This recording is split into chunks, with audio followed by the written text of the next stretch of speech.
Okay बच्चों, last class में हम लोगों ने अग्रिम याचना और दूसरा क्या देखा था? अग्रिम याचना और किससे संबंधित? अवशिष्ट याचना से रिलेटेड बातें की थी। अगर क्वेश्चन में फॉर्म आ बोलेगा तो अवशिष्ट याचना पर कितना ब्याज लगाओगे? 5% और अग्रिम याचना पर 6%। उसी जगह फॉर्म एफ बोलेगा तो अग्रिम याचना पर अवशिष्ट याचना पर 10% ब्याज लगाते हैं और अग्रिम याचना पर 12% लगाते हैं, जस्ट डबल हो जाता है। ठीक है, आ में 5 और 6 है और एफ में 10 और 12 है।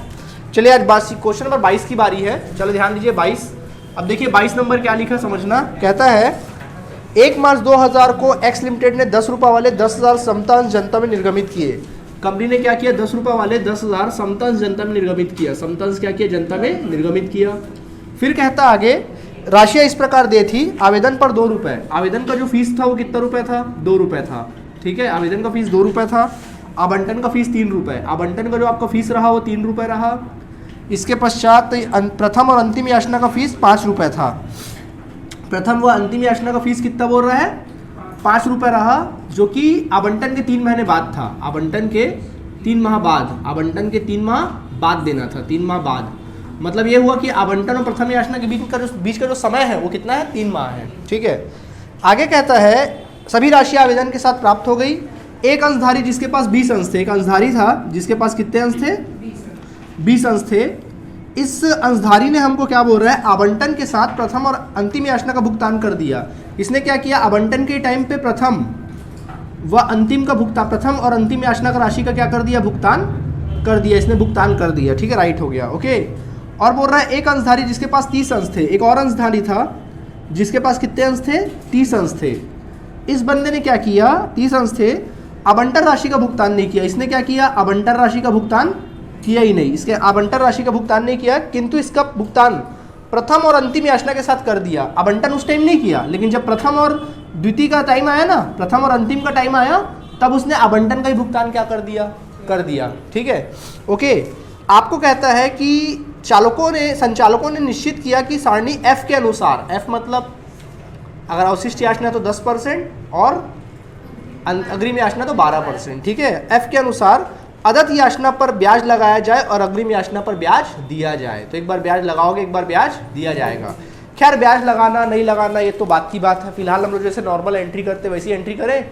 चलिए कॉलम बना लिया आप लोगों ने, सब ने तुरंत कॉलम बना लो। कमॉन, जल्दी कॉलम बनाओ। पंजी प्रविष्टि का कॉलम बना लीजिए आप सभी। पंजी प्रविष्टि का कॉलम बना लो। बन गया कॉलम? चलिए क्वेश्चन नंबर 22 लिखिएगा आप सभी। क्या क्या 22 में देख लेते हैं, जल्दी जल्दी फटाफट बनाएंगे। कॉलम बना लो जल्दी से। शुरुआत करें। चलिए, सबसे पहले किसका फीस होगा? आवेदन का फीस होगा। बोलो आवेदन का क्या एंट्री बनेगा? बैंक खाता विकलन समतांश आवेदन खाते से। लिखिए बैंक खाता विकलन समतांश आवेदन खाते, जल्दी हाथ चलाओ। बैंक खाता विकलन समतांश आवेदन खाते से। बैंक खाता विकलन समतांश आवेदन खाते से।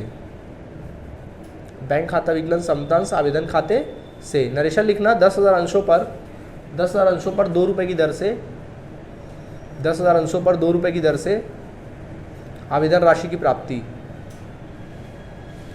10,000 अंशों पर 2 रुपये की दर से आवेदन राशि की प्राप्ति। आवेदन राशि की प्राप्ति 10,000 अंशों पर 2 रुपये की दर से आवेदन राशि की प्राप्ति। ठीक है, लिख लीजिए जल्दी से। तो कितना रुपये अमाउंट डालोगे? 20,000 20,000 डाल दो। चलो डाल दो 20,000 20,000 डाल दिए। 20,000 20,000। ठीक, इसके बाद देखिए फिर क्या होगा। यहाँ तक समझ में आ गया आप सभी को? चलिए अभी पैसा ट्रांसफ़र करें। क्या एंट्री बनेगा बोलो?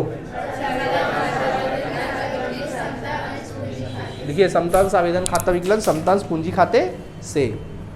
समतांश आवेदन खाता विकलन समतांश पूंजी खाते से।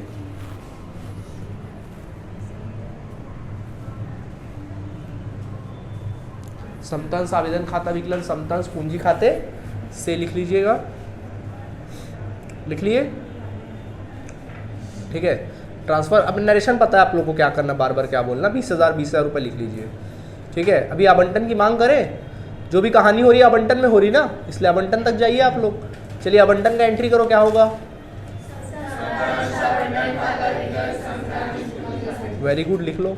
समतांश आवंटन खाता विकलन समतांश पूंजी खाते से। कमान, समता अंश आवंटन खाता विकलन समता अंश पूंजी खाते से, समता अंश आवंटन खाता विकलन समता अंश पूंजी खाते से, समता अंश आवंटन खाता विकलन समता अंश पूंजी खाते से। ठीक है, चलो लिखो 10,000 अंशों पर 10,000 अंशों पर आवंटन की मांग, 10,000 अंशों पर आवंटन की मांग, हाँ 3 रुपये की दर से, 10,000 अंशों पर 3 रुपये की दर से आवंटन की मांग, आवंटन की मांग। ठीक है, 10,000 अंशों पर 3 रुपये की दर से आवंटन की मांग, मल्टीप्लाई करो कितना आएगा 30,000, 30,000 30,000 डाल दो, 30,000 30,000 डाल दीजिएगा आप लोग। डल गया 30,000 30,000, कोई परेशानी यहाँ तक नहीं है। चलिए इसके उपरांत अपन आगे बढ़ जाए। चलिए बच्चों इसके उपरांत अपन आएंगे, हाँ पैसा वसूल करेंगे। अब देखो क्या कहानी हो रहा, सुनना। एक अंशधारी जिसके पास 20 अंश थे उसने प्रथम और अंतिम याचना का भुगतान आवंटन के साथ कर दिया, ऐसा कहता है। और एक अंशधारी जिसके पास 30 अंश थे उसने आवंटन का भुगतान हमको नहीं किया, यही बोल रहा है। तो देखो कुछ पैसा, अब पैसा रिकवरी की बात आ रही है, कुछ पैसा आ रहा है, कुछ पैसा नहीं आ रहा है क्योंकि अवशिष्ट हो गया।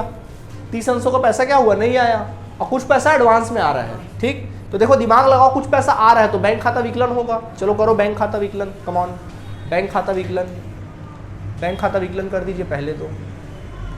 बैंक खाता विकलन करे आप लोगों ने, बैंक खाता विकलन यहाँ तक समझ आ गया। कुछ पैसा नहीं आ रहा है तो अवशिष्ट याचना खाता विकलन, देखिए अवशिष्ट याचना खाता विकलन।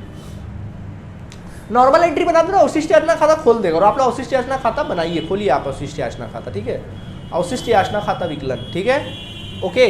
कुछ पैसा, अब कुछ पैसा आवंटन का आ रहा है तो अंश आवंटन खाते से, अंश समतांश आवंटन खाता समाकलन, समतांश आवंटन खाते से, समतांश आवंटन खाते से, समतांश आवंटन खाते से। ठीक है, समतांश आवंटन खाते से। और कुछ पैसा एडवांस में आया ना, अग्रिम याचना, अग्रिम में आया ना ये वाला, तो लिखो अग्रिम याचना खाते से। अगला लिखो अग्रिम याचना खाते से, अग्रिम याचना खाते से। सोचना है भाई, जब तक सोचोगे नहीं तब तक चीज़ें बनेंगी नहीं। अग्रिम याचना खाते से। Any problem? से नो सर, क्या बोलोगे? ठीक है, यहाँ तक समझ में आ गया कि नहीं आ गया? अब अमाउंट फिल करें तो देखो, अब अमाउंट फिल करना है, कैसे फिल करोगे? तो बैंक खाता विकलन को तो पहले मारो बोलिए, अभी छोड़ो बैंक खाता विकलन को, पहले अपन बात करते हैं अवशिष्ट याचना खाता कितना हुआ। तो पहले अवशिष्ट जो पता है उसको फिल करो। अवशिष्ट याचना खाता, बोलो अवशिष्ट कितना हुआ पैसा? 30 अंशों पर ना, कितने अंशों पर? 30 अंशों पर कितने रुपए की दर से? 3 रुपए की दर से पैसा नहीं मिला। कितना नहीं मिला? 90 रुपए नहीं मिला। तो अवशिष्ट याचना खाता विकलन करो 90 रुपए से। चलो अवशिष्ट याचना खाता विकलन करो 90 रुपए से, कर दिए? ठीक है, उसके बाद आप लोगों ने क्या किया? आवंटन। क्या किया आप लोगों ने? आवंटन। तो आवंटन खाता समाकलन करना है। तो बताओ आवंटन आपने मांगा कितना था? 30,000 मांगा था, तो कॉमन सी बात है समाकलन भी कितने से करोगे? 30 से ही करोगे। आवंटन को समाकलन कर दो 30,000 रुपए से। आवंटन को समाकलन कर दीजिए 30,000 रुपए से। आवंटन को समाकलन करने बोले, विकलन नहीं। विकलन वाले कॉलम में नहीं, समाकलन वाले कॉलम में लिखो 30,000। आवंटन को समाकलन वाले कॉलम में लिखो कितना? 30,000 लिख दिए समाकलन वाले कॉलम में। फिर हम लोगों ने क्या किया? अग्रिम याचना खाता समाकलन। तो अग्रिम याचना में कितना जाएगा? तो अग्रिम याचना की बात करो तो अग्रिम में कौन दे रहा पैसा अपन लोगों को? एक अंशधारी जिसके पास 20 अंश थे, इस बंदे ने हमको प्रथम याचना का पैसा भी दे दिया।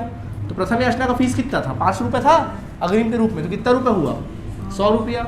100 रुपये दे दिया। अग्रिम याचना खाता समाकलन करो 100 रुपये से, समाकलन कर लो 100 रुपये से। ठीक है, तो इस प्रकार अगर आपने गौर करोगे तो आप लोगों ने समाकलन किया 30,000 रुपये से और समाकलन किया 100 रुपये से। सही बात है कि नहीं है? जबकि विकलन किया 90 रुपये से, है ना? तो 30,100 और 90 को घटा दोगे, 30,100 में 90 घटाओगे तो बैलेंसी फिगर कितना आएगा? 30,010। 30,010 रुपये आएगा। 10 रुपये से बैंक खाता लिख दो, बैंक खाता विकलन कर दो। नहीं समझे? बैंक खाता विकलन कर देना 30,010 रुपये से, यानी पैसा आया होगा 30,010 रुपये। पैसा ये आएगा 30,010 रुपये। समझ आया नहीं आया? ऐसी फिल करेगा और अमाउंट जैसे सिखाया गया है। ठीक है, नरेशन लिखो, नरेशन लिखना। लिखो 30 अंशों को छोड़कर, 30 अंशों को छोड़कर, 30 अंशों को छोड़कर, 30 अंशों को छोड़कर, 30 अंशों को छोड़कर आवंटन राशि की प्राप्ति, 30 अंशों को छोड़कर आवंटन राशि की प्राप्ति, 30 अंशों को छोड़कर आवंटन राशि की प्राप्ति एवं 20 अंशों पर अग्रिम याचना प्राप्त किया, एवं 20 अंशों पर अग्रिम याचना प्राप्त किया, एवं 20 अंशों पर अग्रिम याचना प्राप्त किया। कोई परेशानी यहाँ तक आप लोगों को? चलिए ठीक है, यहाँ तक समझ में आ गया? तो चलो काम खत्म नहीं हुआ है अभी। अच्छा अभी तो आवंटन की बात हुई, अब हम किसकी बात करेंगे? प्रथम याचना की। तो मांगे, चलो मांग लो प्रथम याचना। क्या एंट्री बनेगा? समतांश प्रथम याचना खाता विकलन, प्रथम और अंतिम याचना खाता विकलन समतांश पूंजी खाते से। लिखो समतांश प्रथम अंतिम याचना खाता विकलन, प्रथम और अंतिम याचना खाता विकलन समतांश पूंजी खाते से।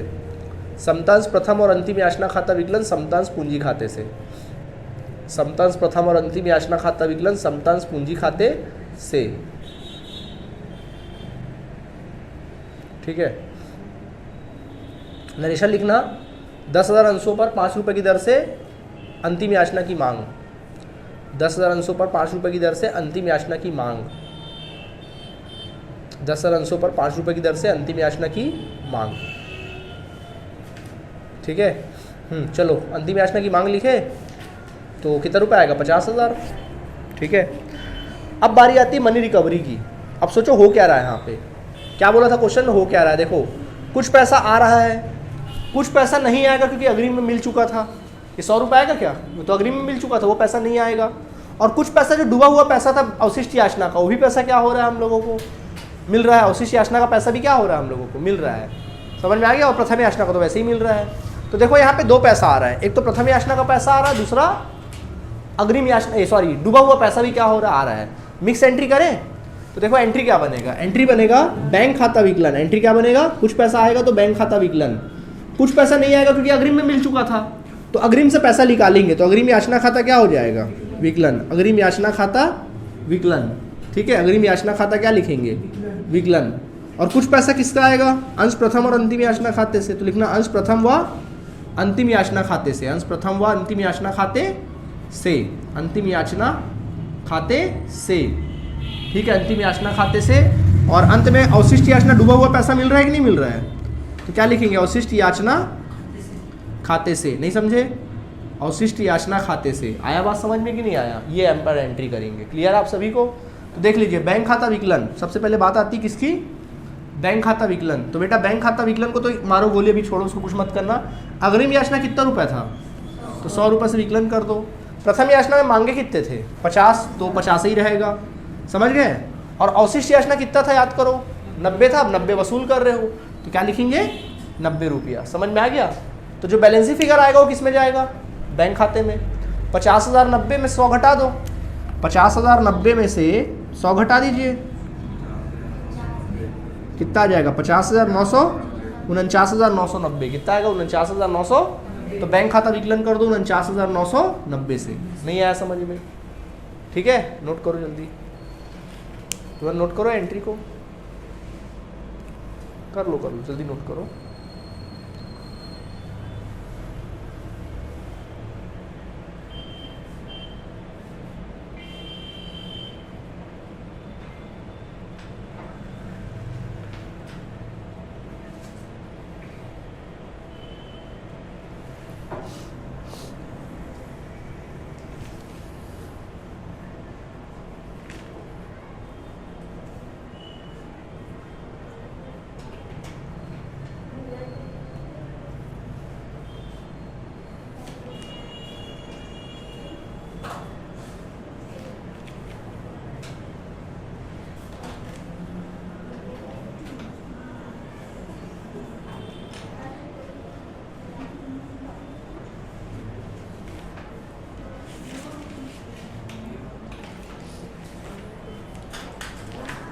हो गया? ठीक है, मिटा दे। चलो समझ गए यहाँ तक? चलो अब किसकी बात आती? ब्याज की बात आएगी। तो चलो ब्याज की गणना करें। तो बताओ, इधर देखो, अभी देखो अवशिष्ट याचना, बताइए अवशिष्ट याचना की बात आ रही है? बताइए अवशिष्ट याचना में ब्याज मिलेगा कि दोगे? अवशिष्ट याचना में ब्याज क्या करोगे? प्राप्य करोगे, जबकि अग्रिम याचना पर ब्याज क्या करोगे?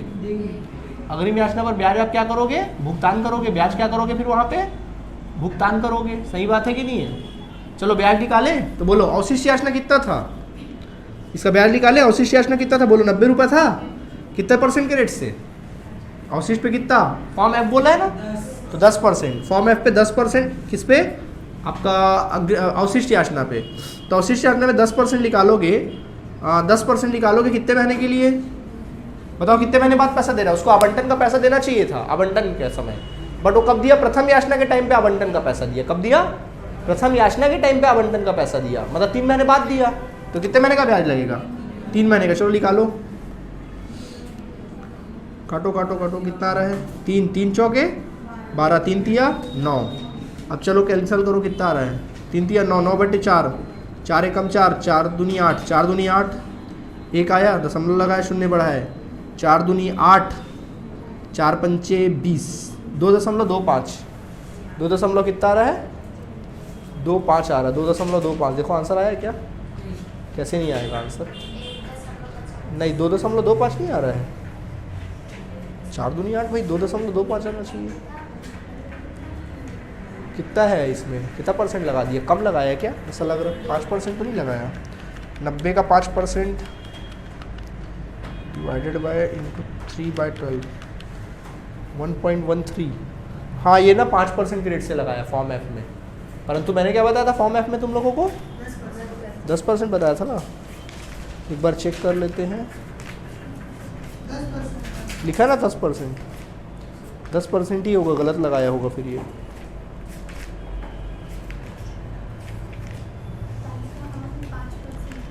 तालिका किसमें, हाँ तालिका आ में से 5% है, ये देखो लिखा तो है। हाँ तालिका आ के अनुसार 6% है, इसमें नहीं, इसमें बता रहा हूँ अग्रिम याचना पे 6% है तालिका आ के अनुसार, और इसका तालिका आ के अनुसार 6% है, जबकि तालिका एफ के अनुसार 12% है, लिखा है इसमें बाकायदा 12% है। और इसमें एफ बोला था, आ बोला था क्वेश्चन में, एफ के अनुसार, हाँ एफ के अनुसार हम लोग सही निकाल रहे हैं, ठीक है। और अवशिष्ट याचना पर 10 और 5 है, हम लोग सही निकाल रहे हैं, हम लोग अपने अनुसार बना रहे, सही बना रहे, ठीक है। हम लोग अपने हिसाब से क्या बना रहे हैं, सही बना रहे हैं, हम लोग सही बना रहे हैं, हम लोग आंसर सही आ रहा है, क्लियर है। उसने 5% ग्रेड से निकाला है, आ के अनुसार निकाला, किसके अनुसार, इंग्लिश में देखिए, अच्छा इंग्लिश में भी तो एफ लिखा है, फिर कैसे गड़बड़ कर रहा है। चलो यही आएगा आंसर, कितना आएगा, 5% के लोगे तो बुक वाला आंसर आ जाएगा, इससे लोगे तो ये वाला। चलो इसी को लिखो, ठीक है, ये आ गया। अब ब्याज निकालेंगे अग्रिम पर, तो अग्रिम पर फॉर्म एफ के अनुसार कितना होता है, फॉर्म एफ के अनुसार बोलो, अग्रिम पे कितना, 12%, तो कितना है अग्रिम, 100 है, 100 का कितना परसेंट, 12%, कितने महीने के लिए, 3 महीने के लिए। तो देखो 0 0 कैंसिल, 12 कैंसिल, कितना रुपये आ जाएगा, 3 रुपये, जबकि उसमें 1.5 रुपये दिया होगा मेरे ख्याल से। हाँ देखो 1.5 रुपये दिया है, यानी कि वो आ के अनुसार निकाला है। समझ में आ गया, एंट्री करें। तो एक जगह ब्याज दे रहे हो, एक जगह ब्याज मिल रहा है, तो बताओ अवशिष्ट याचना ब्याज क्या होगा, आपको प्राप्त होगा, पैसा आएगा जाएगा।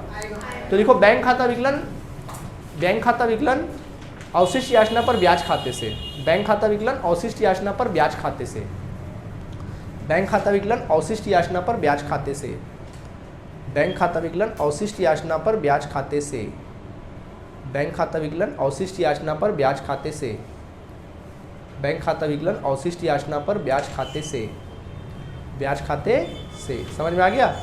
कितना रुपये डालोगे, 2 रुपये 25 पैसा डाल दो, 2 रुपये 25 पैसा अमाउंट में, 2 रुपये 25 पैसा, 2 रुपये 25 पैसा डाल दीजिए, 2 रुपये 25 पैसा, 2 रुपये 25 पैसा, ठीक है। नरेशन लिखना, नरेशन लिखना अवशिष्ट याचना पर ब्याज प्राप्त करने पर, अवशिष्ट याचना पर ब्याज प्राप्त करने पर, अवशिष्ट याचना पर ब्याज प्राप्त करने पर, अवशिष्ट याचना पर ब्याज प्राप्त करने पर डाल दीजिए नरेशन में, ठीक है। चलिए यहाँ तक समझ में आ गया कि नहीं आ गया, अवशिष्ट याचना पर ब्याज प्राप्त करने पर। अब अग्रिम याचना ब्याज दोगे कि लोगे, अब ब्याज दोगे तो वह है, क्या लिखोगे, अग्रिम याचना पर ब्याज खाता विकलन, लिखिए अग्रिम याचना पर ब्याज खाता विकलन, अग्रिम याचना पर ब्याज खाता विकलन, अग्रिम याचना पर ब्याज खाता विकलन, अग्रिम याचना पर ब्याज खाता विकलन, किससे, बैंक खाते से, लिख लीजिए बैंक खाते से, अग्रिम याचना पर ब्याज खाता विकलन बैंक खाते से, अग्रिम याचना पर ब्याज खाता विकलन बैंक खाते से। नरेशन लिख लेना, अग्रिम याचना पर ब्याज चुकाया, अमाउंट डाल देना 1.5 रुपये, कितना डालोगे अमाउंट, 1.5 रुपीज़, ठीक। तो ये क्वेश्चन बनकर क्या हो गया, तैयार। 1.5 आया था ना, सॉरी 3 रुपये, 3 रुपये, हाँ 3 रुपये लिख लेना। चलिए क्वेश्चन बनकर तैयार हो गया, क्लियर। चलिए अब सुनो, 23 नंबर होमवर्क है ना, बन जाएगा 23 नंबर, ठीक है, 23 बन जाएगा, हो गया। अमाउंट लिख दिए। चलो एक बात सुनो, अब देखो 23 नंबर होमवर्क रहेगा, और सुनो 24, 25, 26 ये 3 क्वेश्चन अल्प अभिधान वाले, कौन से वाले हैं, समझते हो अल्प अभिधान का मतलब क्या होता है, क्या होता है अल्प अभिधान का मतलब, जैसे मान लीजिए आपने निर्गमित किया, मान लीजिए अंश आपने निर्गमित किया 10,000, आपने कितना निर्गमित किया, बट आवेदन जो आया ना वो कितने का आया, आवेदन पत्र आया कितने का, 8,000 का। तो भैया फिर आवंटन कितना करोगे, तो सारा क्वेश्चन किसके हिसाब से बनेगा, 8,000 के हिसाब से। नहीं समझे, इसको बोलते हैं अल्प अभिधान। तो तीनों क्वेश्चन वैसी वाले हैं और हम लोग इससे पहले बना चुके हैं वैसा वाला क्वेश्चन। याद है 20,000 अंश निर्गमित किए थे, 18,000 के लिए आवेदन आया था, उसी का 2 कॉपी है। तो 24 से लेकर कहाँ तक, 26 तक होमवर्क रहेगा। ठीक है, चलिए यहाँ तक फिलहाल नोट करिए वर्किंग नोट को। चलिए अब हम जो क्वेश्चन देखने जा रहे हैं वो अति अभिधान वाला क्वेश्चन देखने जा रहे हैं, और एग्जाम में एक क्वेश्चन तो इससे रिलेटेड आता ही है। क्या होता है अति अभिधान का मतलब, जैसे मान लीजिए आपने क्या किया, कुछ अंश निर्गमित किया। मान लीजिए आपने जनता में 10,000 अंश क्या किया, निर्गमित किया। कितने अंश निर्गमित किए, 10,000। अब ऐसा जरूरी है कि जितना आपने निर्गमित किया मांगने वाले भी उतने ही आए, नहीं। अब मांगने वाले कितने आ गए पता है, आवेदन जो आए वो तकरीबन 14,000 अंशों के लिए आए। कितने के लिए आए, 14,000 अंशों के लिए आवेदन आ गया। ठीक, तो क्या आप 14,000 को बांट दोगे, रूल है कि आप नहीं बांट सकते। आप जितना निर्गमित करोगे उतना ही बांट सकते, उससे अधिक कभी बांट नहीं सकते। तो अब बाकी जो एक्स्ट्रा 4,000 है उनको क्या किया जाए भाई, एक्स्ट्रा जो 4,000 है उनको क्या किया जाए, या तो उनको लौटा दो पैसा, या मान लो इस 14,000 मांगे थे उनको 10,000 आपने दिया था, तो उनका पैसा आने वाले आवंटन के टाइम पे या प्रथम याचना के टाइम पे उस पैसे को क्या कर लो, एक्स्ट्रा पैसा जमा है ना उसको एडजस्ट कर लो। समझ गए, इस तरह से एडजस्ट करने का मतलब ये होता है कि जैसे उन्होंने मांगा 14,000, तो कॉमन सी बात है 14,000 के लाख पैसा जमा किया होगा, बट हमने उनके हाथ में रखा कितना, 10,000। अब वो क्या बोलेंगे, हमारा 4,000 का पैसा वापस करो। तो हम बोलेंगे ठीक है ना, एक काम करना, वो 4,000 का जो एक्स्ट्रा पैसा आने वाले आवंटन के टाइम पे जब हम मांगेंगे उसमें एडजस्ट कर लेना। समझ गए, तो 2 ऑप्शन है, या तो 4,000 जो एक्स्ट्रा पैसा आया उसको वापस कर दो, या फिर क्या करो उसको समायोजित कर दो अगले में। तो वो क्वेश्चन पे डिपेंड करता है, क्वेश्चन में बोला रहेगा क्या करना है। क्वेश्चन में बोलेगा वापस करो तो वापस करना, समायोजित करने बोलेगा तो समायोजित करना, और कुछ नहीं बोलेगा तो वापस ही करना, कुछ नहीं बोलेगा तो वापस ही करना। ठीक है, हालांकि बोलता है हमेशा। ठीक है, समझ में आ गया बात। चलिए एक क्वेश्चन बताते हैं जो बहुत बहुत बहुत एमपी क्वेश्चन है, राजा एंड कंपनी। देखिए क्वेश्चन नंबर कितना, 27। क्या दिया है, राजा एंड कंपनी। ध्यान दीजिएगा, राजा एंड कंपनी ने 20 रुपये वाले 10,000 अंशों के लिए आवेदन पत्र आमंत्रित किए। राजा एंड कंपनी नाम की कंपनी थी, उसने 20 रुपये वाले कितने अंश निर्गमित किए, 10,000 अंश निर्गमित किए जनता में। ठीक है, निर्गमन किया कितने अंश का, 10,000 अंश निर्गमित किए। ओके, आगे कहता है राशियाँ इस प्रकार दी थी, आवेदन का फीस 4 रुपये था, आवेदन का फीस जो था 4 रुपये था, आवंटन का जो फीस था ना वो कितना रुपया था, 6 रुपये था।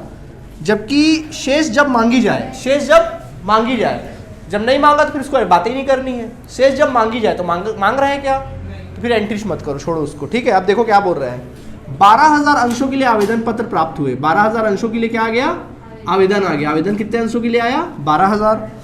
आगे बोल रहा है 10,000 अंशों के संचालकों ने आवेदन स्वीकृत किए, मतलब 10,000 का आवेदन स्वीकृत कर लिया, और बाकी जो एक्स्ट्रा लिखा है तथा 2,000 के आवेदन को पूर्णतः अस्वीकृत कर दिया। 2,000 का जो उन्होंने आवेदन किया था ना उनको क्या कर दिया, अस्वीकृत, रिजेक्ट कर दिया उनको। ठीक है, और आवंटन की राशि यथा समय प्राप्त हो गई। आवंटन की राशि क्या हो गई, समय पर क्या हो गई, प्राप्त हो गई। आपको पंजी प्रविष्टि करनी है। अब देखो इस क्वेश्चन में ये नहीं बोला है कि आपने 2,000 का क्या किया, तो क्या मानेंगे, पैसा वापस किया। क्या मानेंगे, पैसा वापस ही किया होगा। ठीक है, तो जब कभी भी अति अभिधान आता है ना तो उसके लिए आपको एक टेबल बनाना पड़ता है, एक एनालिसिस टेबल बनाना पड़ता है, जिसको हम लोग कहते हैं विश्लेषण सारणी। क्या बोलेंगे, विश्लेषण सारणी बनाना पड़ेगा आप लोग को, विश्लेषण सारणी बनाना पड़ेगा। विश्लेषण सारणी देखिए ये आपको हमेशा बनाना है, अदरवाइज नंबर नहीं मिलने वाला आप लोग को ना, ध्यान रखना। देखो तो एक कॉलम रहेगा आवेदन का, एक कॉलम इशू का, निर्गमन का, आवेदन का, आवंटन का, और ये कॉलम कुछ रहेगा इस प्रकार से। ठीक है,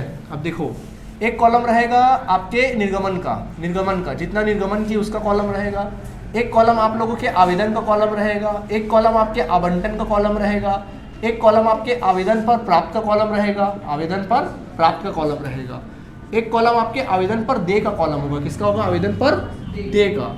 एक कॉलम होगा आधिक्य राशि का, कितना एक्स्ट्रा पैसा है, और अंत में फिर उसका क्या, समायोजन का। किसका कॉलम रहेगा, समायोजन का। समझ में आ गया, सबका ध्यान बोर्ड की तरफ, जैसा बोला वैसे ही मैं कर रहा हूँ। देख लो मार्केट में हमने निर्गमन कितना किया था, लेकिन मांगने कभी भी याद रखना, आवेदन जो आएगा उसको यहाँ मत लिखना, हमेशा कहाँ लिखना, एंड में लिखना। टोटल में मांगने कितने आए, 12,000। ठीक है, अब कैसे लेन देन हो रहा है, देखो जिन्होंने 10,000 मांगा उनको 10,000 क्या कर दिया, दे दिया।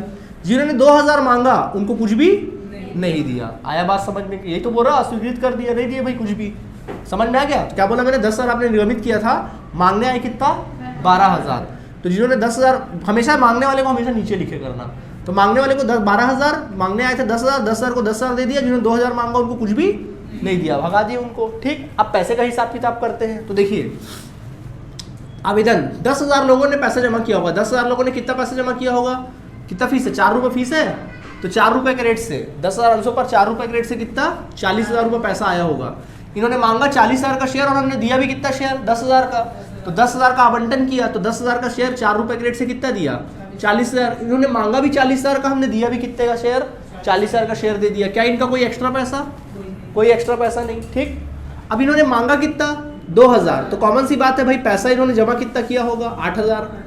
भाई मांगा है 2,000 तो पैसा कितना जमा किया 4,000 के हिसाब से 2,000। क्या हमने कोई अंश दिया उनको, उन्होंने मांगा हमसे 8,000 का अंश, परंतु हमने कोई अंश नहीं दिया। तो बताइए इनका कितना एक्स्ट्रा पैसा है, क्या करना चाहिए, बाइज्जत वापस कर देना चाहिए उनका पैसा। ठीक, तो बस इसका टोटल कर लो, क्या कर लो, इसका टोटल कर लो। ठीक है, इसका टोटल कर लीजिए। तो टोटल करना आता है ना आप लोग को, 10,000 कर लेना, इधर 10,000 रुपये, इधर का कितना 48,000 रुपये, फिर इधर का टोटल कितना 8,000 रुपये, और इधर कुछ भी नहीं। समझ में आ गया कि नहीं आ गया, कोई परेशानी? हाँ 40, हाँ इसको भी टोटल कर लेना 40,000 का। समझ गए? ठीक है, चलिए नोट करिए, जल्दी से नोट करो, फिर कॉलम बनाओ। चलिए इसका पंजी प्रविष्टि करें। हेलो, चलो इसका पंजी प्रविष्टि करोगे, चलो जल्दी पंजी प्रविष्टि करो।